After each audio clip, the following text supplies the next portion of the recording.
Oui, en effet, un des grands pays européens, c'est sans doute la seule chef de gouvernement qui a pu faire sauter le bouchon du champagne hier soir, ou plutôt du Prosecco, car vous l'avez entendu, avec près de 29% des voix, eh bien Fratelli d'Italia reste le premier parti d'Italie. Il domine la scène politique italienne.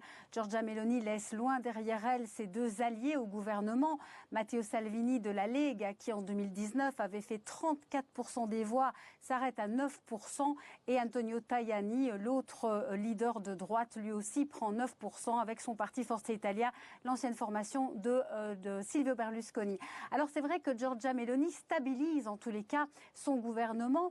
Elle-même était candidate, elle a pris 2 300 000 voix de préférence, un trésor électoral qu'elle va maintenant pouvoir utiliser sur la scène politique italienne pour faire avancer les réformes constitutionnelles qu'elle veut faire en brandissant ce support populaire. Elle va pouvoir avancer en Italie, mais vous l'avez entendu, elle a quand même un parti à gauche qui va former une opposition importante. Mais Giorgia Meloni est la grande gagnante de cette élection ici à Rome. Et au niveau européen, Valérie, Giorgia Meloni a toutes les cartes en main? Absolument. Au niveau européen aussi, elle va pouvoir devenir peut-être la chef de gouvernement incontournable. On sait que son parti des conservateurs n'est pour le moment pas intéressant numériquement, peut-être pour la nomination de la prochaine commission. Mais en tous les cas, Giorgia Meloni a un poids moral. On sait qu'elle a beaucoup travaillé sur sa relation avec Ursula von der Leyen ces derniers mois.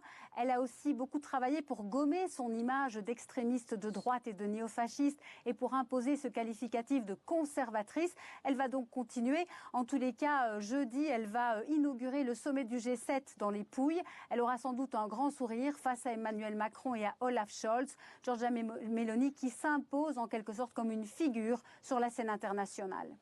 Valérie Dupont en direct de Rome pour TV5 Monde. Merci beaucoup.